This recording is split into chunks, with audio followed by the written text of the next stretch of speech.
السلام عليكم ورحمة الله وبركاته. الحمد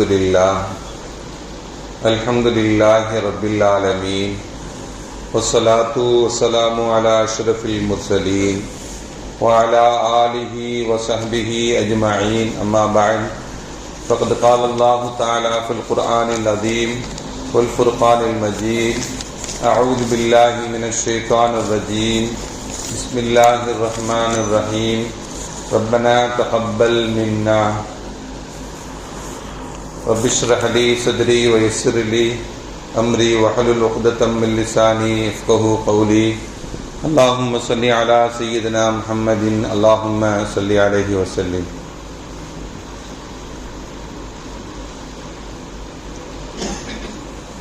கண்ணியத்திற்கும் மரியாதைக்கும் உரிய அல்லாஹுவின் நல்லடியார்களே, அருமையான சகோதர பெருமக்களே, அருமை நாயகம் ஹதரத் ஸல்லல்லாஹு அலைஹி வஸல்லம் உடைய நற்பாக்கியம் நிறைந்த நல்லும்மத்துமார்களே, அருமையான பெருமக்களே, எந்த விஷயத்தை கேட்க இருக்கிறோமோ அந்த விஷயத்தின்படி அமல் செய்யக்கூடிய பாக்கியத்தினையும், கேட்ட விஷயங்களை பிறருக்கு எத்தி வைக்கக்கூடிய பாக்கியத்தினையும் அல்லாஹ் நம் அனைவருக்கும் வழங்கிடுவானாக.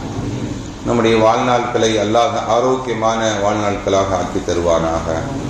மருத்துவமனைகளுக்கு செல்லாத காலங்களாக ஆக்கி தருவானாக. மருத்துவமனை செலவினங்களிலிருந்து அல்லாஹ் நம் அனைவரையும் முழுமையான முறை பாதுகாப்பானாக. எல்லா விதமான ஆபத்துகள், விபத்துகள், பலாய் முசீபத்துகள், பரவக்கூடிய தொற்று நோய்கள், அனைத்து விதமான பாவ செயல்களிலிருந்தும் அல்லாஹ் நம் அனைவரையும் முழுமையான முறையில் பாதுகாத்து நிம்மதியான, அமைதியான, ராகத்தான, சந்தோஷமான, மகிழ்ச்சியான வாழ்க்கையை இந்த உலகத்திலும் நாளை மறு உலகத்திலும் அல்லாஹ் நம் அளவில்லாமல் வழங்கிடுவானாக. ரமலானை அடைந்தோம், மீதம் இருக்கக்கூடிய நாட்களிலும் பரிபூர்ணமான முறையில் நோன்பு நோற்று இன்னபிற நல்ல அமல்களையும் செய்வதற்குண்டான பாக்கியங்களை அல்லாஹ் தந்திர புரிவானாக. நாம் செய்த அனைத்து நல்ல அமல்களையும் அல்லாஹ் கபூல் செய்வானாக. இதை போன்ற ரமலான்களை நம்முடைய வாழ்க்கையில் நிரம்ப அல்லாஹ் தந்திர புரிவானாக என்று இந்த நல்ல நேரத்தில் துஆ செய்து எனது உரையை துவங்குகிறேன். அருமையானவர்களே, ரமலான் நமக்கு கிடைக்கப்பெற்ற பெரிய பாக்கியம். ரமலான் வந்ததனால் நமக்கு நோம்பு நோக்கக்கூடிய பாக்கியம் கிடைத்தது. தொழுகுவதற்குண்டான பாக்கியங்கள் கிடைத்தன. ஃபர்தான தொழுகையை அதாவாகவும் ஜமாஅத்துடனும் தொழுகக்கூடிய பாக்கியங்கள் கிடைத்தன. சுன்னத்தான தொழுகைகளை சரியான முறையில் நிறைவேற்றக்கூடிய சூழ்நிலை உருவாகியன. தஹஜ்ஜுத் தொழுகை, இரவு தொழுகை, கியாமுல் லைல் போன்ற உபரியான வணக்கங்களை நாம் அதிகம் அதில் ஈடுபடக்கூடிய பாக்கியங்களை இந்த ரமலான் நமக்கு தந்தது. கடமையான ஜக்காத்தை நிறைவேற்றக்கூடிய சூழ்நிலையை இந்த ரமலான் நமக்கு ஏற்படுத்தி தந்தது. தான தர்மங்களை, சதக்காக்களை நிறைவேற்றக்கூடிய பாக்கியங்களும் இந்த ரமலான் நமக்கு ஏற்படுத்தி தந்தது. நீண்ட நேரங்களை மஸ்ஜிதிலே கழிக்கக்கூடிய சூழ்நிலையையும் அல்லாஹ் நமக்கு இந்த ரமலான் மூலமாக ஏற்படுத்தி தந்தான். அதே போல இந்த ரமலான் இழ்திகாஃப் என்ற ஒரு அமலை முழுக்க இறைவனை வணங்குவதற்காக வேண்டி மட்டுமே, இபாதத் செய்வதற்காக வேண்டி மட்டுமே முன்மாதிரியாக காட்டப்பட்ட அமலான இழ்திகாஃப் என்ற அமலும் இந்த ரமலான் நமக்கு கொடுத்ததுதான். இந்த ரமலான் மூலமாக நமக்கு நிறைய குர்ஆன் ஓதக்கூடிய பாக்கியங்கள் நமக்கு கிடைக்கப்பட்டன. இந்த ரமலானின் மூலமாக நமக்கு நல்ல விஷயங்களை கேட்பதற்குண்டான வாய்ப்புகளும் பாக்கியங்களும் கிடைத்தன. இவ்வளவு பெரிய வாய்ப்புகளையும் சந்தர்ப்பங்களையும் இந்த ரமலான் தான் நமக்கு ஏற்படுத்தி கொடுத்தது. அது மட்டுமல்ல, நிறைய துஆக்கள் செய்யக்கூடிய பாக்கியங்களை ஏற்படுத்தி கொடுத்தது. நிறைய பாவம் மன்னிப்புகளை கேட்பதற்குண்டான வாய்ப்புகளை ஏற்படுத்தி கொடுத்தது. கண்ணீர் விடுவதற்குண்டான கண்ணீர் துளிகளை இந்த பூமியில் சொட்டுவதற்குண்டான வாய்ப்பை இந்த ரமலான் நமக்கு ஏற்படுத்தி கொடுத்தது. இந்த ரமலான் நமக்கு ஏற்படுத்தி கொடுத்த இந்த காரியங்கள் எல்லாம் ரமலானோடு முடிந்துவதற்கு அல்ல. இந்த ரமலான் நமக்கு ஏற்படுத்தி கொடுத்த இந்த நற்செயல்கள் எல்லாம் அல்லாஹ்விடத்தில் கபூலியத் என்ற ஏற்றுக்கொள்ளப்படக்கூடிய சூழ்நிலை என்பதை நாம் எடுத்துக்கொள்ள வேண்டும். ஹஜ்ரத் இப்ராஹிம் அலைஹிஸ்ஸலாத்து வஸ்ஸலாம் அவர்களுக்கும் அவருடைய மகனான இஸ்மாயில் அலைஹிஸ்ஸலாம் அவர்களுக்கும் அல்லாஹ் கட்டளையிட்டான். கஅபாவை கட்டி முடிப்பதற்குண்டான கட்டளையை, கஅபாவை கட்டுவதற்குண்டான கட்டளையை அல்லாஹ் 2 நபிமார்களுக்கும் சொன்னார். அவர்கள் அந்த கட்டிடப் பணிகளை நிறைவு செய்துவிட்டு என்ன சொன்னாங்க தெரியுமா? அந்த நிறைவின் பொழுது ரப்பனா தகப்பல் மின்னா, ரப்பே நீ செய்த கட்டளையை நாங்கள் நிறைவாக செய்து முடித்து விட்டோம். நாங்கள் செய்த இந்த அர்ப்பணிப்புகளை, இந்த அமலை, இந்த காரியத்தை நீ ஏற்றுக்கொள்வாயாக என்று ஹஜ்ரத் இப்ராஹிம் அலைஹிஸ்ஸலாத்து வஸ்ஸலாம் அவர்களும் ஹஜ்ரத் இஸ்மாயில் அலைஹிஸ்ஸலாம் அவர்களும் கேட்டார்கள். நாமும் ரமலானுடைய இறுதிக்கு வந்து விட்டோம், நிறைவுக்கு வந்து விட்டோம்.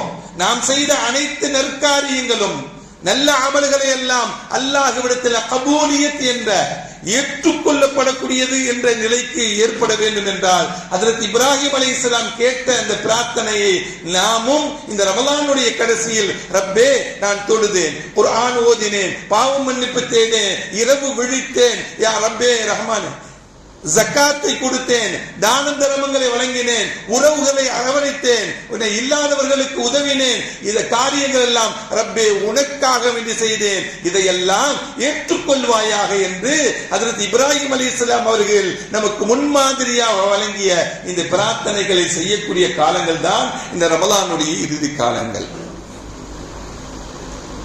அதில் ஸல்லல்லாஹு அலைஹி வஸல்லம் அவர்களும் ஹஜ்ஜத்துல் விதாவின் பொழுது, இந்த உலகத்தை விட்டு பிரிவதற்கு முன்பாக செய்த ஹஜ்ஜின் பொழுது ஸல்லல்லாஹு அலைஹி வஸல்லம் அவர்கள் இப்படி மக்களை பார்த்து கேட்டாங்க, உங்களுக்கு கொடுக்கப்பட்ட கடமைகளை நான் நிறைவு செய்து விட்டேனா? உங்களுக்கு நான் எத்தி வைத்து விட்டேனா? என்றெல்லாம் நபிகள் நாயகம் ஸல்லல்லாஹு அலைஹி வஸல்லம் என்னுடைய அமானிதத்தை நான் நிறைவேற்றி விட்டேனா என்றெல்லாம் உங்களுக்கு என்ன மக்களை பார்த்து, லட்சக்கணக்கான மக்களை பார்த்து ஸல்லல்லாஹு அலைஹி வஸல்லம் கேட்டாங்க. மக்கள் சொன்னாங்க, யா ரசூலல்லாஹ், உங்களுடைய கடமைகளை சரியாக செய்து விட்டீர்கள். நீங்கள் எந்த ரிசாலத்தை கொண்டு வந்தீர்களோ அந்த ரிசாலத்தை எத்தி வைத்து விட்டீர்கள் என்று சொன்னோன, ரப்பே நீ இதை ஏற்றுக்கொள், இதற்கு நீனே சாட்சியாக இரு என்றெல்லாம் நபிகள் நாயகம் ஸல்லல்லாஹு அலைஹி வஸல்லம் அவர்கள் தன்னுடைய இறுதி நிலையின் பொழுது, தன்னுடைய நுபுவத்தை முடிவுக்கு கொண்டு வரக்கூடிய நிலையில் கூட, தன்னுடைய பணியை நிறைவு செய்யும் போது கூட அல்லாஹ்விடத்தில் ரப்பு ஏற்றுக்கொள், இதை நீ சாட்சியாக வைத்து, இந்த மக்களை நீ சாட்சியாக வைத்து நீ ஏற்றுக்கொள் என்றெல்லாம் நபிகள் நாயகம் ஸல்லல்லாஹு அலைஹி வஸல்லமுடைய உரையில் நமக்கு கிடைக்கக்கூடிய பாடமும் படிப்பையும் இந்த ரமலான் நம்மளை விட்டு விடைபெறுகிறது.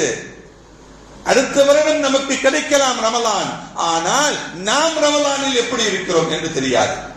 தொழுகக்கூடிய நிலையில் இருக்கிறோமா? நின்று வணங்கக்கூடிய நிலையில் இருக்கிறோமா? நோன்பு நொறுக்கக்கூடிய நிலையில் இருக்கிறோமா? நாம் ஹயாத்துடன் இருக்கிறோமா என்பதெல்லாம் நமக்கு தெரியாது. அல்லாஹ் ரமலானை பாக்கியமாக ஆக்கி கொடுக்க வேண்டும், ஹயாத்தாக ஆக்கி கொடுக்க வேண்டும், ஆரோக்கியமாக ஆக்கி கொடுக்க வேண்டும். அருமையானவர்களே, நாம் பிரார்த்தனை செய்யக்கூடிய காலங்கள், ரப்பே நான் செய்த நல்ல அமல்களை எல்லாம் கபூல் செய்வாயாக. ஒன்று நம்மை விட்டு விடைபெறும் போது நமக்கு மனக்கவலையும் கஷ்டமும் நமக்கு ஏற்பட வேண்டும். அதே போல ரமலான் நம்மை விட்டு பிரியும் பொழுது கவலை, உள்ளத்தில் கவலைகள் ஏற்பட வேண்டும். நபிகள் நாயகம் ஸல்லல்லாஹு அலைஹி வஸல்லம் அவர்கள் மதீனாவுக்கு வந்த சமயத்தில் மக்கள் எல்லாம் சொன்னாங்க, எங்களுடைய வாழ்க்கையில் ஏற்பட்ட சந்தோஷமான நாட்களில் மிக முக்கியமான சந்தோஷமான நாள் நபிகள் நாயகம் ஸல்லல்லாஹு அலைஹி வஸல்லம் மதீனாவுக்கு வந்தது நாள். அதே ஹஜ்ரத் அனஸ் ரலியல்லாஹு தஆலா அன்ஹு போன்றவர்கள் எல்லாம் சொன்னாங்க, நபிகள் நாயகம் ஸல்லல்லாஹு அலைஹி வஸல்லம் இந்த உலகத்தை விட்டு விடைபெற்ற அந்த நாள் எங்களுடைய வாழ்க்கையில் இருண்ட நாள் என்று சொன்னாங்க. எங்களுடைய வாழ்க்கையில் இருண்ட நாள். நாங்கள் வெளிச்சம் காட்டப்பட்டோம், வெளிச்சத்திற்கு வந்தோம். ஆனால் நபிகள் நாயகம் ஸல்லல்லாஹு அலைஹி வஸல்லம் மௌத்துக்கு பிறகு இருண்ட காலமாக மாறிவிட்டது என்றெல்லாம் சஹாபாக்கள் சொன்னார்களே. ஸல்லல்லாஹு அலைஹி வஸல்லம் இந்த உலகத்தை விட்டு விரிந்த போது அந்த கவலையை வெளிப்படுத்துறாங்க சஹாபா பெருமக்கள். அதே போல ஒன்று நம்மளிடம் இருந்து ஒரு நல்ல காரியங்கள் நம்மளை விடைபெறக்கூடிய சமயத்தில் அந்த உள்ளத்தில் கவலை ஏற்பட வேண்டும் என்பதுதான் ஹஜ்ரத் அனஸ் ரலியல்லாஹு தஆலா அன்ஹு சொல்லித் தரக்கூடிய செய்திகள் எல்லாம். உம்மு ஐமன் ரலியல்லாஹு தஆலா அன்ஹா ஸல்லல்லாஹு அலைஹி வஸல்லம் அவங்க உம்மு ஐமன் உறவுக்காரர்கள், அவருடைய வீட்டுக்கு செல்லுவாங்க. அந்த வீட்டுக்கு சென்று வரக்கூடிய பழக்கம் ஸல்லல்லாஹு அலைஹி வஸல்லத்துக்கு இருந்தது. ஸல்லல்லாஹு அலைஹி வஸல்லம் அவருடைய மரணத்திற்கு பிறகு அபூபக்கர் அவர்களும் ஹஜ்ரத் உமர் ரலியல்லாஹு தஆலா அவர்களும் உம்மு ஐமன் வீட்டுக்கு போகலாமே என்று முடிவு செய்கிறார்கள். ஏனென்றால் ஸல்லல்லாஹு அலைஹி வஸல்லம் அடிக்கடி சென்று வரக்கூடிய வீடு அது உம்மு ஐமன் வீடு. ஸல்லல்லாஹு அலைஹி வஸல்லம் மௌத்திற்கு பிறகு அவருடைய வீட்டில் போய் பார்க்கலையே, ஆறுதல் சொல்லவில்லையே அப்படின்னு நினைச்சு அபூபக்கர் சித்திக் ரலியல்லாஹு தஆலா அவர்களும் உமர் ரலியல்லாஹு தஆலா அவங்களும் உம்மு ஐமன் அவருடைய வீட்டுக்கு போறாங்க. உம்மு ஐமன் வீட்டுக்கு போனா இரண்டு பேர்களையும் பார்த்து தேம்பி தேம்பி அழுகுறாங்க. இரண்டு சஹாபிகளையும் பார்த்து தேம்பி தேம்பி அழுகிறாங்க. ஏம்மா அழுகிறீங்க? ஸல்லல்லாஹு அலைஹி வஸல்லம் இந்த உலகத்தை விட்டு போய்விட்டார்கள் என்பதற்காக வேண்டி அழுகிறீர்களா? இந்த துனியா அவர்களுக்கு கிடைக்கப்பெறவில்லை என்பதற்காக வேண்டி நீங்க அழுகிறீங்களா? அழுகாதீங்க.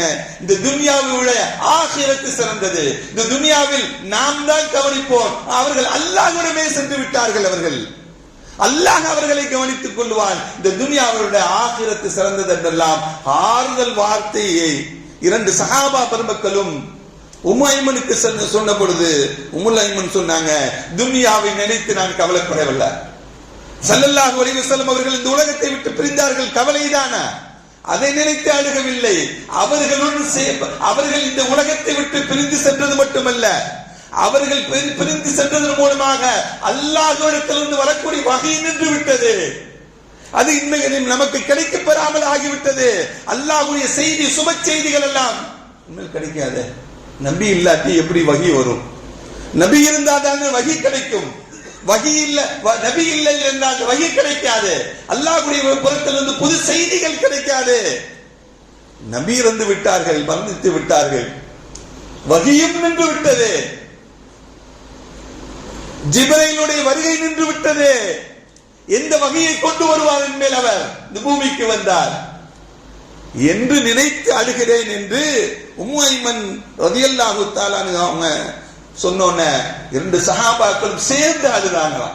அருமையானவர்களே, ஒன்று நம்மை விட்டு செல்லக்கூடிய சமயத்தில், ஒரு அருள், ஒரு பாக்கியம் நம்மை விட்டு பிரிந்து செல்லக்கூடிய சமயத்தில் சில நன்மைகளையும் நாம் இழக்கக்கூடிய சூழ்நிலை ஏற்படுகிறது.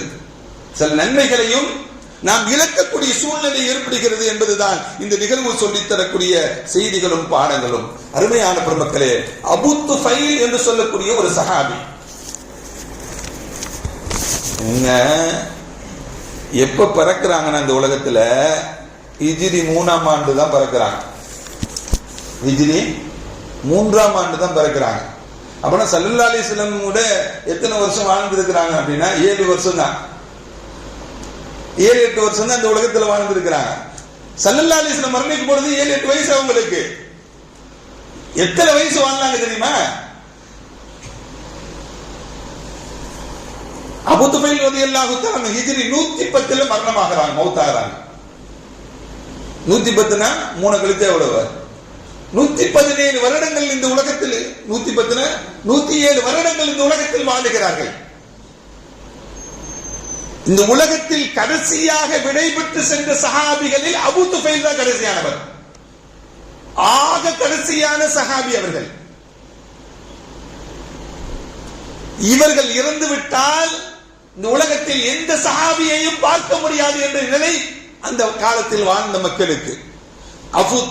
அபூ துஃபைல் ரலியல்லாஹு தஆலா ஹிஜ்ரி 110ஆம் ஆண்டு இந்த உலகத்தை விட்டு வர்ணித்து விடுகிறார்கள். கடைசி சஹாபியான அவர்கள். அவர்களை சுற்றி வாழக்கூடிய மக்கள் எல்லாம் தேம்பி தேம்பி அழுகிறார்கள். சஹாபிகள் இன்மேல் எங்கே போய் பார்ப்பது? கடைசி தோழர் இவர். இன்மேல் சஹாபிகள் இந்த உலகத்திற்கு கிடையாது. பல தடவைகள் எத்தனையோ ஜனாசா தொழுகைகள் நடந்தன அவர்களுக்காக வேண்டி. வந்தவர்கள் எல்லாம் தொழுகிறார்கள், ஊரெல்லாம் கூடி அழுகிறது. இனிமேல் சஹாபிகளை நாம் பார்க்க முடியாது. நபி இல்லாததனால் சஹாபிகளும் இனிமேல் கிடையாது.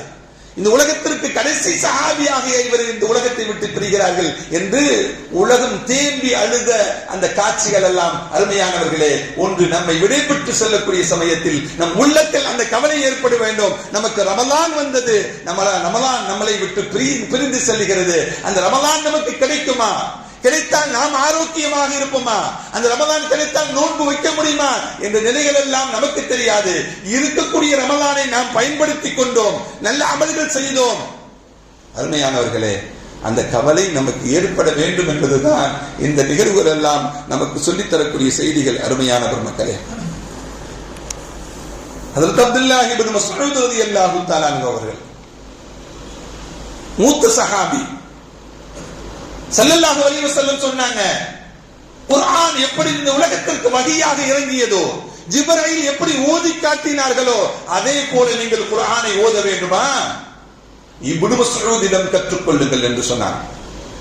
இப்னு மஸ்ஊத், அப்துல்லாஹ் இப்னு மஸ்ஊதிடம் கற்றுக்கொள்ளுங்கள். வஹீன்னு இறங்கியதை போல அவர் ஓதுவார். மாற்றம்லாம் இருக்காது, அழகாக ஓதுவார். நீங்கள் குர்ஆன் கற்றுக்கொள்ள வேண்டும் என்றால் இப்னு மஸ்ஊதிடம் கற்றுக்கொள்ளுங்கள் என்றெல்லாம் நபிகள் நாயகம் ஸல்லல்லாஹு அலைஹி வஸல்லம் சொல்வாங்க. அவங்க மரண தருவாயில இருக்கிறாங்க. மௌத்தின் பொழுது நலம் விசாரிப்பதற்கு ஒரு 2 சஹாபிகள் போறாங்க. அவங்கள இப்னு மஸ்ஊத் அழுகுறாங்க, தேம்பி தேம்பி அழுகிறாங்க. ஏன் அழுகிறீங்க?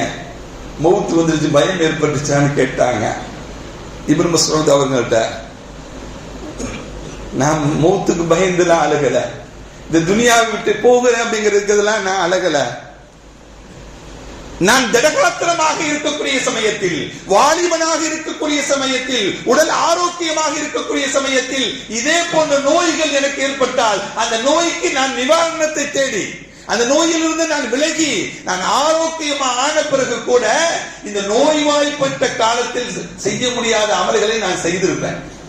ஆனால் எனக்கு வந்திருக்கக்கூடிய இந்த நோயோ மரணத்தினுடைய நோய், வாழ்க்கையுடைய எல்லையுடைய நோய்.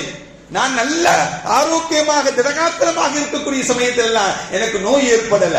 அந்த நோயெல்லாம் நான் வென்றிருப்பேன். நான் எழுந்திருக்க முடியாத காலத்தில் நான் இப்படி தவிக்கிறேனே, அமல்கள் செய்ய முடியவில்லையே, இந்த அமலை நான் எப்பொழுது கலாவாக நிறைவேற்ற முடியும்? எந்த கட்டத்தில் நான் நிறைவேற்ற முடியும்? நான் எனக்கு அமல்கள் செய்வதற்குண்டான வாய்ப்புகளும் சூழ்நிலைகளும் இல்லாமல் ஆகிவிட்டது என்று நான் அழுகிறேன் என்று இப்னு மஸ்ஊத் சொன்னாங்க. அருமையான பெருமக்களே, இந்த சஹாபி நமக்கு சொல்லித் தரக்கூடிய பாடம் என்ன? அமல்கள் செய்வதற்குண்டான வாய்ப்புகள் தவறி போகிறது, இனிமேல் செய்வதற்குண்டான வாய்ப்புகள் கிடைக்காமல் ஆகிவிடுகிறது என்று அழுகிறார்கள் என்றால் நாம் எவ்வளவு அழுக வேண்டும்? ரமலானை விட்டு பிரிகிறோம். ரமலான் கொடுத்த பாடங்கள், ரமலான் கொடுத்த அமல்கள், ரமலான் கொடுத்த நல்ல நல்ல செயல்கள் எல்லாம் நாம் அதையெல்லாம் விட்டு நாம் பிரிய போகிறோமே. அப்படி என்றால் அந்த கவலையும் அழுகையும் நமக்கும் ரமலானை விட்டு பிரியக்கூடிய சமயத்தில் ஏற்பட வேண்டும் என்பதுதான் இப்னு மஸ்ஊத் ரலியல்லாஹு தஆலா அன்ஹுவுடைய வாழ்க்கையை நமக்கு சொல்லித் தரக்கூடிய பாடம்.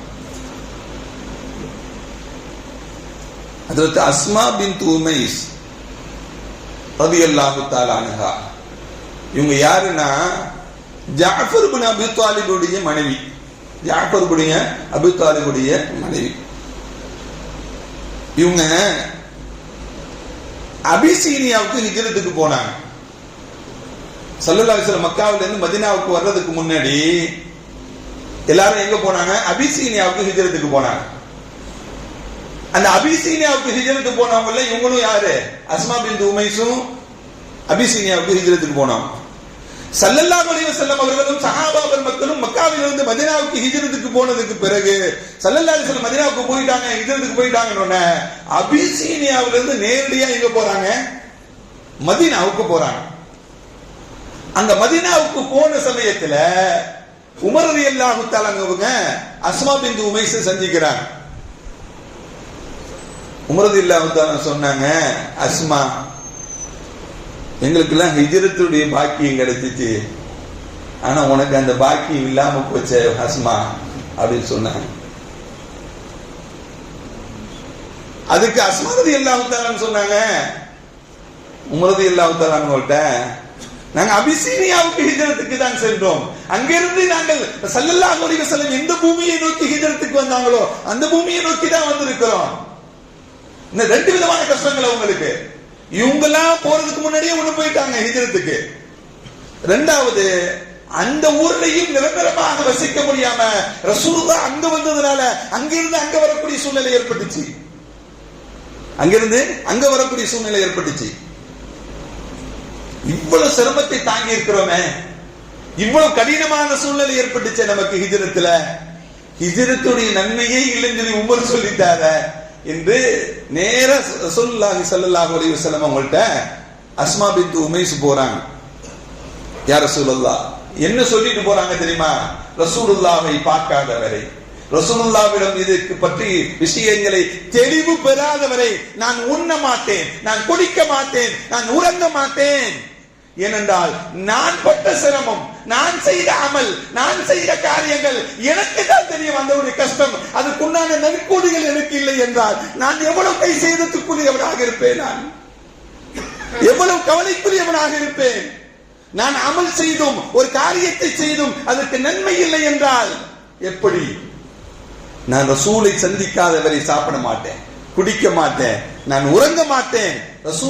ரசூலிடம் சென்று தெளிவு பெறாதவரை இது எதுவுமே நடக்காது என்கிட்ட அப்படின்னு சொல்லிட்டு இருந்தாங்க. ரசூலுல்லாஹ்வை தேடி போனாங்க. ஸல்லல்லாஹு அலைஹி வஸல்லம் அவர்களை சந்திச்சாங்க.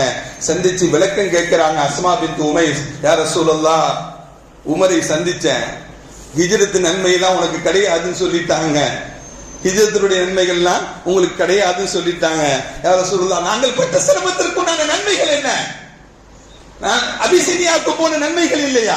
அபிசீனியாவிலிருந்து மதீனாவுக்கு ஹிஜ்ரத் செய்த நன்மை எங்களுக்கு இல்லையா என்றெல்லாம் ஸல்லல்லாஹு அலைஹி வஸல்லம் அவர்களிடத்தில் கேட்கும் பொழுது ஸல்லல்லாஹு அலைஹி வஸல்லம் சொன்னாங்க, அஸ்மா நீ கவலைப்படாதம்மா, அஸ்மா நீ கவலைப்படாத, உனக்கு 2 ஹிஜ்ரத்துடைய நன்மை உண்டு.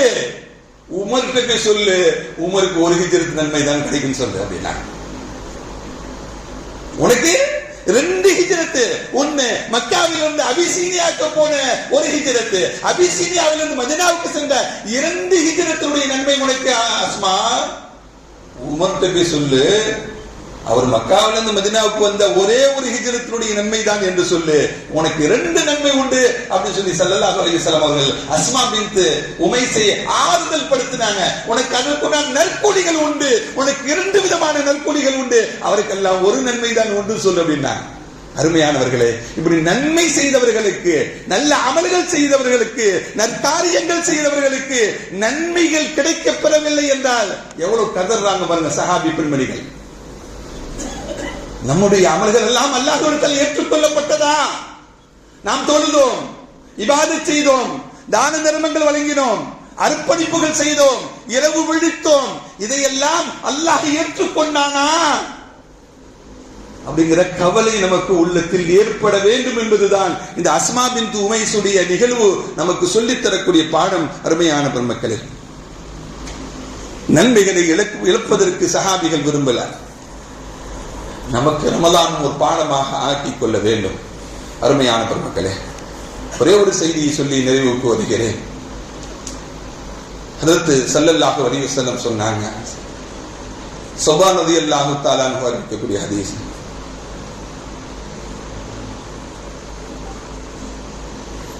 ஸல்லல்லாஹு அலைஹி வஸல்லம் சொன்னாங்க, லவ் அல்லிமுன்ன அக்வாமன் மின் உம்மத்தி யஅதூன யௌமல் கியாமா, நாளை மறுமை நாளையில் இந்த உம்மத்து வரும், நாளை மறுமை நாளையில இந்த உம்மத்து வரும். எப்படி வரும் தெரியுமா? தஹாமா என்ற மலை அளவுக்கு நன்மைகளை கொண்டு வாங்க. தஹாமா அப்படிங்கிற மலை பெரும் பெரும் மலை, அது ரொம்ப கனமான மலை. அது தஹாமா மலையை போல நன்மைகளை இந்த உம்மத்தார்கள் கொண்டு வருவாங்க நாளை மறுமை நாளையில. ஆனா ஃபயஜஅலுஹு அல்லாஹு ஹபாஅம் மன்சூரா, அல்லாஹ் அந்த புழுதிகள் பறக்கும் இல்ல, அதே போல அந்த மலைகளை அந்த துக்கு சுக்கு நூறாக ஆக்கினார். எப்படி பறந்து பறக்குமோ, புழுதிகள் பறக்குமோ, அதே போல அவருடைய நன்மைகளை ஒன்றுமில்லாமல் அல்லாஹ் ஆக்கி விடுவார். நிறைய நன்மைகளோடு வருவாங்க, நிறைய நன்மைகளுடன் வருவாங்க. ஆனால் அல்லாஹ்விடத்துல எந்த ஏற்றுக்கொள்ளப்படுதலும் இல்லாம ஹபா மன்சூராவாக பறக்கக்கூடிய புழுதிகளாக என்ன பண்ணணும், அது ஆகி இருக்கும் என்று நபிகள் நாயகம் ஸல்லல்லாஹு அலைஹி வஸல்லம் அவங்க சஹாபாக்களிடம் சொன்னாங்க. சுபான் ரலியல்லாஹு தஆலா சொல்வாங்க, சிஃபுஹும் லனா யா ரசூலல்லாஹ். எதனால? அமல் தானே செஞ்சாங்க, அவங்களுடைய அமல் தானே அது. ஏன் இதனால ஏற்படுது? அப்படி எதற்காக வேண்டி இப்படி ஏற்படுது அவங்களுக்கு? அருமையான பெருமக்களே, இந்த உலகத்தில் ஒன்றை இழந்தோம் என்றால் திரும்பி மீட்டுக் கொள்ள முடியும். ஆரோக்கியத்தில் இருந்தால் மீட்டுக் கொள்ள முடியும். ஒரு பொருளை இழந்தால் திரும்பி கிடைக்க பெற்றுக் கொள்ள முடியும். எதை இழந்தாலும் பெற்றுக் கொள்ள முடியும் உலகத்தில். மறுமையில் ஒன்றை இழந்தோம் என்றால் கிடைக்க பெற முடியாது. எங்க போய் வாங்குவீங்க? எப்படி கிடைக்கும் மறுமையில? உன் தந்தையிடம் பெற்றோர்களிடம் போனாலும் அவங்க காரியத்தை பார்த்து ஓடுவாங்க, அவங்க உங்களை கவனிக்க மாட்டாங்க. உன் பிள்ளைய பார்த்தாலும் அவன் வேலையை பார்த்துட்டு போவான், உன்னையே கவனிக்க மாட்டான். உன்னுடைய உறவுகள் வராது, நண்பர்கள் வராது, குடும்பம் வராது. அவர்கள் யா நப்சி என்ற நிலையிலே போவாங்க எல்லாரும். உன்னை யாரும் கவனிப்பா? யாரும் யாரையும் கவனிக்க முடியாது. அந்த நாளையில் என்ன கிடைக்காது? ஒண்ணுமே இல்லாம போனா அதை விட கை செய்து வேற என்ன வேண்டும்? அதை விட என்ன கை செய்து வேண்டும்? நபிகள் நாயகம் ஸல்லல்லாஹு அலைஹி வஸல்லம் சொல்லுவாங்க, இவர்கள் எல்லாம் இரவை அமல்களால் எப்படி நீங்கள் எடுத்துக்கொண்டீர்களோ அதே போலதான் அவர்களும் இரவுகளை அமல்களால் எடுத்துக்கொண்டாங்க. உங்களை போலதான் இபாதத் செஞ்சாங்க. டாக்டர் பேசுவாங்க, பல்ஸ் இல்லையா மொபைல் டாக்டர் யாரோ மயக்கம் அடிச்சு கொஞ்சம் வரும். அருமையான பெருமக்களே, அல்லாஹ் ஷிஃபாவை கொடுக்கட்டும் அவருக்கு. ஆமீன் சொல்லுங்க. நீங்கள் அமல் செய்ததை போலதான் அவர்கள் அமல் செய்ததை போலதான் நீங்க அமல் செய்ததை போல அவங்க எல்லாம் அமல் செஞ்சுட்டு வந்தாங்க. ஆனா பள்ளியாசல் இருக்கிறவரையும் அமல் இருக்கும், வெளியே போனா அமலை மறந்துடுவாங்க. கூட்டத்தோடு இருக்கும்போது அமல் செய்வாங்க, வெளியே போனா என்ன பண்ண மாட்டாங்க, அமல் செய்ய மாட்டாங்க. 4 சவுத்துக்குள்ள இருக்கும் பொழுது அமல் செய்வாங்க, வெளியே போனா அமல் செய்ய மாட்டாங்க. 4 பேர் பார்த்தோடு சேர்த்து தொழுகணும்னு நினைப்பாங்க. ஆனா அவங்களுடைய உள்ளத்தில் தொழுக வேண்டும் என்ற எண்ணம் இல்லை. தொழுகுவாங்க, அதற்குண்டான நன்மைகள் இருக்கு. ஆனால் அந்த நன்மைகள் நாளை மறுமை நாளை பிரயோஜனத்தை ஏற்படுத்தி தராது. அவன உள்ளத்தில் என்ன வேண்டும், நாம் அமல் செய்ய வேண்டும், அதற்குண்டான நற்கூலிகளை அல்லாஹ் தர வேண்டும் என்ற எண்ணம் நமக்கு வேண்டுமே தவிர அவன் செய்யறான் நானும் செய்யறேன், நான் அவன் பெருமைக்கு செஞ்சால் நீங்க பெருமைக்கு செய்வாயா? அமல்கள் என்பது இஹ்லாஸ் வேண்டும், மன தூய்மை வேண்டும், தக்வா என்னும் இறையச்சத்தினுடைய அடிப்படையில் வேண்டும். அப்படிப்பட்ட அமல்கள் தான் அல்லாஹ்விடத்தில் ஏற்றுக்கொள்ளப்பட்ட அமலாக இருக்கும். அருமையான பெருமக்களே, அல்ல அப்படின்னா என்ன ஆயிடும்? இந்த ஹபாஅம் மன்சூராவை போல பறக்கக்கூடிய புழுதிகளை போலதான் நம்முடைய அமல்கள் எல்லாம் ஆயிடும். அவர்கள் தஹாமாவுடைய மலையளவுக்கு நன்மைகள் கொண்டு போய் சேர்த்தாலும் அல்லாஹ் ஏற்றுக்கொள்ள மாட்டான் என்பதுதான் நபிகள் நாயகம் ஸல்லல்லாஹு அலைஹி வஸல்லம் நமக்கு சொல்லித் தராங்க. அதே போன்ற அமல்களாக நம்ம அப்படியே இருக்கக்கூடாது. அல்லாஹ் நம்முடைய அமல்களை எல்லாம் இஹ்லாஸான அமலாக ஆக்கி தருவானாக, நன்மையான அமல்களாக அல்லாஹ் ஆக்கி தருவானாக. அருமையானவர்களே, இதையெல்லாம் சொல்வதற்கு காரணம் என்ன? ரமலான் வந்து விட்டால் அல்லாஹ் அல்லாஹ் அல்லாஹ் அல்லாஹ்னு சொல்றோம். ரமலான் முடிஞ்சுட்டா அல்லாஹ் காணாமல் போயிடுச்சு. அல்லாஹ் அல்லாஹ் கூப்பிடுறோம், ஃபஜ்ர் ஓடி வரோம், தராவீஹ் ஓடி வரோம், கண் விழிக்கிறோம். ஆனால் ரமலானில் மட்டும்தான் அல்லாஹ் இருக்கிறானா? ரமலானில் மட்டும்தான் அல்லாஹ் இருக்கிறானா? மற்ற நேரத்தில் ஃபஜ்ர் அவன் எப்படி மற்ற 11 மாதங்களில் கடமையோ அதே போலதான் ரமலானிலும் கடமை. இந்த உள்ளச்சம் ஏன் ரமலானில் இருக்கக்கூடிய உள்ளச்சம் ஏன் மற்ற 11 மாதங்களில் இல்லை? இந்த ரமலானில் செய்த ஃபஜ்ர் தொழுகை ஏன் மற்ற 11 மாதங்களில் இல்லை? இந்த ரமலானில் செய்த தஹஜ்ஜுத் தொழுகை ஏன் 11 மாதத்தில் இல்லை? இந்த ரமலான் செய்த நோன்பு உபரியான வெள்ளிக்கிழமை, வியாழக்கிழமை நோன்பு, திங்கட்கிழமை நோன்பு என்ற சுன்னத்துகள் எல்லாம், மாதம் 3 நோன்பு என்ற அந்த 3 நோன்புகள் எல்லாம் நமக்கு இருக்கிறது. அதையே நம்மகிட்ட இல்ல. சுன்னத்தான வணக்கங்கள் நம்மகிட்டயே இல்ல. இந்த குர்ஆன் ஓதுதல் ஏன் மற்ற மாதத்தில் இல்ல?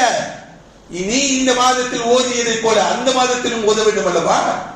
அப்பனா இந்த ஹபாகம் மன்சூராவை போல நம்ம அமல்கள் இருக்கக்கூடாது.